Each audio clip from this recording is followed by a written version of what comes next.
యేసుక్రీస్తు నామములో ఈ ఉదయకాల సమయమునందు దేవుని ప్రియ బిడ్డలకిని, యూట్యూబ్ ఛానల్ చూస్తున్న బిడ్డలకు, సిఎఫ్ఏ సంఘ బిడ్డలకిని క్రైస్ట్ ఫర్ ఆల్ మినిస్ట్రీ తరపున ప్రేమపూర్వకంగా మరి ఉదయకాలము శుభాభివందనాలు తెలుపుకుంటా ఉన్న దేవుని బిడ్డలారా, మరి మీరందరూ బాగుండాలని, దేవుని యొక్క వాక్యంలో మీరు వర్ధిల్లాలని మరి మనస్ఫూర్తిగా కోరుకుంటా ఉన్న దేవుని బిడ్డలారా, మా యొక్క పరలోకపు మన్నాని ఆధ్యాత్మిక వర్తమానాలు విని బలపడుతున్న వారు మరి ఇతరులకు మరి యొక్క వర్తమానాల యొక్క లింకును షేర్ చేయండి, లైక్ చేయండి, కామెంట్ చేయండి దేవుని బిడ్డలారా. ఎందుకంటే మరి కడవరి దినాల్లో, చివరి అంత్య దినాల్లో మనం ఉన్నాము గనుక, దేవుడు రాకడ సమీపంగా ఉంది గనుక వాక్యము ద్వారా మనల్ని మనము సిద్ధపాటు చేసుకుందాం దేవుని బిడ్డలారా. మా యొక్క ఛానల్ని ఎవరైనా సబ్స్క్రైబ్ చేయని ఎడల పాస్టర్ అహరోన్ సిఎఫ్ఏ అని మా యొక్క యూట్యూబ్ ఛానల్ని సబ్స్క్రైబ్ చేసి మరి దేవుని దీవెనలు పొందుకోవాలని ప్రభు పేరిట తెలియజేస్తూ ఉన్నాను. మరొక విషయం ఏంటిది అని అంటే, మరి మీరెవరైనా మరి నెల్లూరు చుట్టుపక్కల పరిసర ప్రాంతాల్లో ఉన్నవారికి మరి చర్చ్కి, మందిరాలకు వెళ్ళని వారు ఎవరైనా ఉన్నట్లయితే సిఎఫ్ఏ సంఘము క్రైస్ట్ ఫర్ ఆల్ మినిస్ట్రీ ప్రేమతో మిమ్మల్ని ఆహ్వానిస్తుంది. రండి, మరి ఆత్మతో సత్యముతో దేవుణ్ణి ఆరాధించుటకు రండి, దేవుని యొక్క దీవెనలు పొందుకోనమని ప్రభువులో మరి మీరు ఆనందించాలని ప్రభు పేరట మీకు తెలియజేస్తా ఉన్నాను దేవుని బిడ్డలారా. మరి యొక్క ఉదయకాల సమయము దేవుడు మరి ఈ ఉదయము మీకు పరలోకపు మన్నాని ఆధ్యాత్మిక కార్యక్రమము మరి వర్తమానం చెప్పుటకు కృప చూపిన మన ప్రభువైన యేసుకు సమస్త ఘనత మహిమ కలుగునుగాక. మరి కళ్ళు మూసుకున్నట్లయితే ఈ ఉదయకాలము మరి ప్రార్థనలో ఏకీభవించండి. దేవుడు నీతో నాతో సూటిగా స్పష్టంగా మాట్లాడనై ఉన్నాడు గనుక ఆయన మాట్లాడే దేవుడు దేవుని బిడ్డలారా.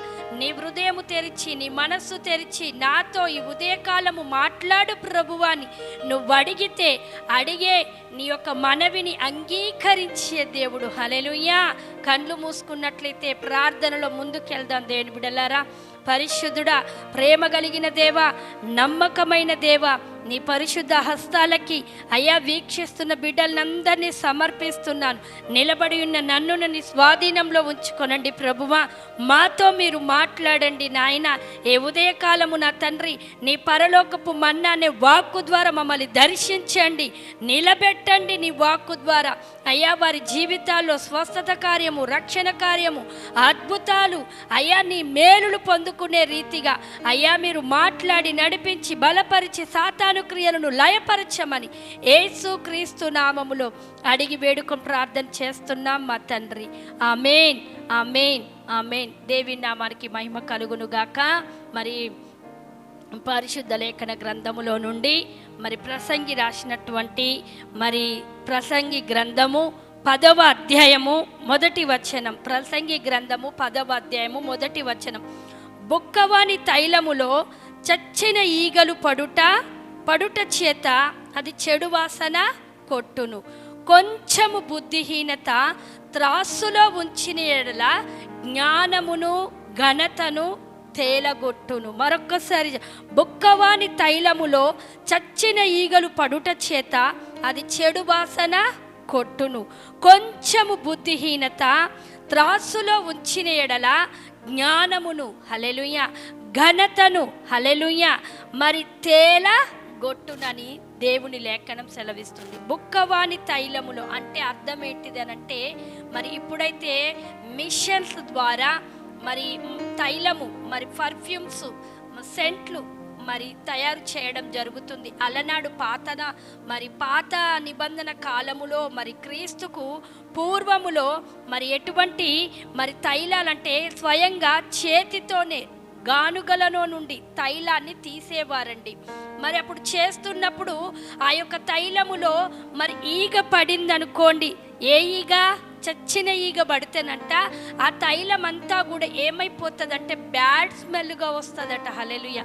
చూడండి, వేడివేడి కాఫీ, టీ తీసుకొని వచ్చినప్పుడు సడన్గా ఈగ పడింది అనుకోండి, ఆ ఈగను ఎలా తీసేసి తాగుతారా అండి? ఎవరు తాగరు, అవునా? ఎందుకు? అదొక మనకు ఎలా ఉంటుంది అనంటే భయంకరమైనటువంటి స్మెల్, భయంకరంగా అది చెడిపోయినటువంటి కాఫీగా, టీగా పరిగణించబడుతుంది, దాన్ని తీసి బయట పారవేస్తాం. అదే రకంగా తైలములో చచ్చిన ఈగ పడితే సువాసన ఉండదు, కానీ వాసన, ఏ వాసన? చెడు వాసన, దుర్వాసన. నేను ఎందుకు ఈ మాట చెప్తున్నానో తెలుసా? ఒక క్రైస్తవ జీవితము పరిమళ తైల వాసనముగా, హల్లెలూయా, పరిమళ వాసనగా ఉండాలట. మరి వ్యభిచారముతో పట్టబడిన స్త్రీ మరి ఆయన పాదాలు గడిగేటప్పుడు వ్యభిచారి స్త్రీ ఏమవుతుంది అనంటే, మరి యేసుక్రీస్తు యొక్క పాదాలు కడిగి అత్తరు పూయడానికి తైలాన్ని ఏం చేసిందో తెలుసా? పగలగొట్టినప్పుడు ఆ సువాసన అంతా కూడా ఎక్కడికి వచ్చిందండి? అక్కడ ఉన్నటువంటి మరి ప్రజల మీదకి, అక్కడ ఉన్నటువంటి ప్రదేశం మీదకి ఆ సువాసన అంతా కూడా వెదజల్లబడిందని లేఖనం సెలవిస్తూ ఉంది. దేవుని బిడ్డలారా, నేను ఎందుకు ఈ మాట చెప్తున్నాను అంటే, సువాసన నీ జీవితం. హల్లెలూయా. దేవుని యొక్క వాక్యము చేత నింపబడుతున్న నీవు ఎలా ఉండాలి అనంటే, సువాసనను వెదజల్లేదానిగా ఉండు. సువాసనను వెదజల్లకుండా నీ యొక్క క్రియల్లో, నీ యొక్క మాటల్లో, నీ యొక్క ప్రవర్తనలో, నీ యొక్క ప్రతి విషయములో ఏది అడ్డుకుంటుందో దాన్ని తీసి పక్కన పెట్టాలని మరి ప్రసంగి గ్రంథకర్త తెలియజేస్తూ ఉన్నాడు. దేవుని బిడ్డలారా, అదే మాట క్రింద చూస్తే, కొంచెము బుద్ధిహీనత త్రాసులో ఉంచిన ఘనతను మరి జ్ఞానమును తేలగొడుతుందంట. మరి సువాసన అనే సాక్ష్యము లేకుండా నీ జీవితంలో ఏది మరి ప్రవేశిస్తుందో అది ఒకసారి జ్ఞాపకం చేసుకో. మరి బుద్ధిహీనత నీలోనికి వచ్చినప్పుడు, బుద్ధిహీనమైన మాటలు, బుద్ధిహీనమైనటువంటి చూపులు, బుద్ధిహీనమైనటువంటి నడక నీలో ఉంటే, ఎంత జ్ఞానవంతురాలివైనా, ఎంత ఘనత కలిగిన దానివైనా, ఘనత నొందిన వాడివైనా ఏమైపోతున్నావు అనంటే, అవి బుద్ధిహీనతతో పాటు చెడిపోతాయంట. నిజంగా బుద్ధిహీనంగా నువ్వు ఎన్నిసార్లు ప్రవర్తించావో ఒకసారి జ్ఞాపకం చేసుకో. సంఘ సేవకుని తోట, సంఘంలో ఉన్న మరి విశ్వాసులతోట, లేకపోతే నీ డ్యూటీలో ఉన్న కొలిక్కుతోట, మరి లేకపోతే నీ ఇరుగు పొరుగు వారు, ఇంటిలో ఉన్న వారి సభ్యులతోట నీ బుద్ధిహీనతతో నువ్వు మాట్లాడినట్లయితే, నువ్వు ప్రవర్తించినట్లయితే నీలో ఉన్న దైవిక జ్ఞానము, నీకు ఇచ్చినటువంటి ఘనత దాన్ని ఏం చేస్తుందో తెలుసా? తేలగొడుతుందంట, తీసివేస్తుందట.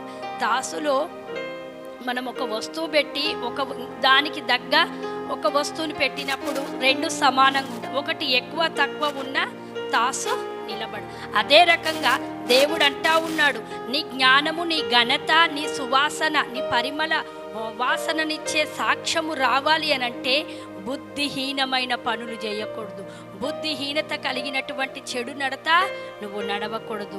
లూకా సువార్త 15వ అధ్యాయంలో మరి తండ్రి 2 కుమారులుంటే ఒక చిన్న కుమారుడి బుద్ధిహీనమైన పని ఏంది? తనకు కలిగిన ఆస్తినంతా సమకూర్చుకొని దూర దేశం వెళ్ళాడండి. మరి ఆస్తి అంతా దుర్వ్యాపారము చేసి అంతా పోగొట్టుకొని తండ్రి దగ్గరికి ఎప్పుడు వచ్చాడో తెలుసా? బుద్ధి వచ్చినప్పుడు. అంటే బుద్ధి వచ్చినప్పుడు వచ్చాడు అనంటే ఆయన ఆస్తినంతా తీసుకొని పోయేటప్పుడు ఎటువంటి వాడో తెలుసా? బుద్ధిహీనమైన పని చేశాడు. హల్లెలూయా. మనం కూడా సంఘానికి దూరం అవుతున్నామంటే బుద్ధిహీనతలో నువ్వు ఉన్నావు. సేవకునికి దూరం అవుతున్నావంటే బుద్ధిహీనతలో నువ్వు ఉన్నావు.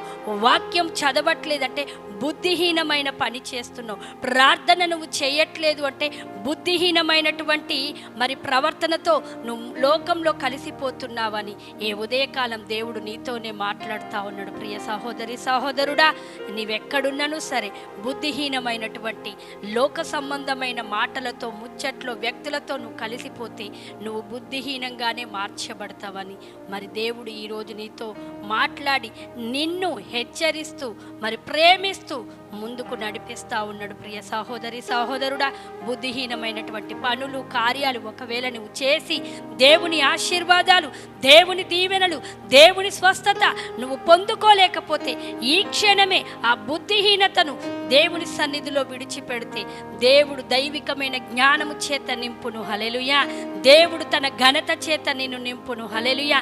దేవుడు తన యొక్క పరిమళ సువాసన కలిగిన సాక్ష్యముతో నిన్ను ముందుకు నడిపించునుగాక. ఆమేన్. కళ్ళు మూసుకున్నట్లయితే ప్రార్థించుకుందాం. దేవుని బిడ్డలారా, పరిశుద్ధుడా, ప్రేమ కలిగిన దేవా, కృప కలిగిన మా తండ్రి, ఈ ఉదయకాలము నాయన మీరు మాతో మాట్లాడుతున్న మాటకై నీకు వందనాలు. బుద్ధిహీనత జ్ఞానమును అయా తండ్రి ఘనతను తేలగొడుతుందన్నావు. మాలో క్రైస్తవులుగా మేము ఉంటుండగా, కుటుంబాలుగా మేము ఉంటుండగా, సంఘాలుగా మేము ఉంటుండగా ప్రభువ, మాలో ఎక్కడ బుద్ధిహీనత ఉండకుండునుగాక. బుద్ధిహీనమైన మాటలు, బుద్ధిహీనమైన ప్రవర్తన, బుద్ధిహీనమైనటువంటి నడకను, చేష్టలు ఏ బిడ్డలో ఉండకుండునుగాక. నీ దైవిక జ్ఞానము పొందుకొని నాయన ఈ బిడ్డలు నడిపించబడుదురుగాక. నీ యొక్క ఆశీర్వాదాలు పొందుకొని ముందుకు వర్ధిల్లుదురుగాక ప్రభువ. ప్రతి అపవాది తంత్రాలను యేసు నామములో బంధిస్తున్నాం, అప్పులను యేసు నామములో బంధిస్తున్నాం. సమాధానము లేక నా తండ్రి ఏ కుటుంబాలు, ఏ బిడ్డైతే నా తండ్రి నీ కొరకు ఎదురు చూస్తున్నాయో యేసు నామములో నీ వాక్కు ద్వారా సమాధానము, శాంతిని, ప్రేమ యేసు నామములో ఏలుబడి చేయునుగాక. గర్భాలను తెరవండి ప్రభువ. పీసీఓడి ప్రాబ్లాలు, థైరాయిడ్, షుగరు, కిడ్నీ జబ్బులు, గుండె జబ్బులు, నాయన క్యాన్సరు, నా తండ్రి విపరీతమైన హెచ్ఐ, ఎయిడ్స్, విపరీతమైన రోగాల నుండి నీ బిడ్డలకు విడుదల కలుగునుగాక. వారికి నాయన నీ సాక్ష్యమును, అద్భుతమును యేసు నామములో దయచేయబడునుగాక. తండ్రి ఈ పరిచయను ప్రేమిస్తూ ప్రోత్సహిస్తున్న బిడ్డలందరినీ దీవించండి. ఇంకను నాయన ఈ పరిచయను నీకు మహిమార్థమై ముందుకు తీసుకురమ్మని వేడుకుంటూ మమ్మల్ని మీకు అప్పగించుకుంటూ మీరే మహిమ, ఘనత, ప్రభావాలు పొందమని యేసుక్రీస్తు పరిశుద్ధ నామములో అడిగి వేడుకొని ప్రార్థన చేస్తున్నాం మా తండ్రి. ఆమేన్, ఆమేన్, ఆమేన్. దేవుడు మిమ్మల్ని దీవించి ఆశీర్వదించునుగాక. ఆమేన్.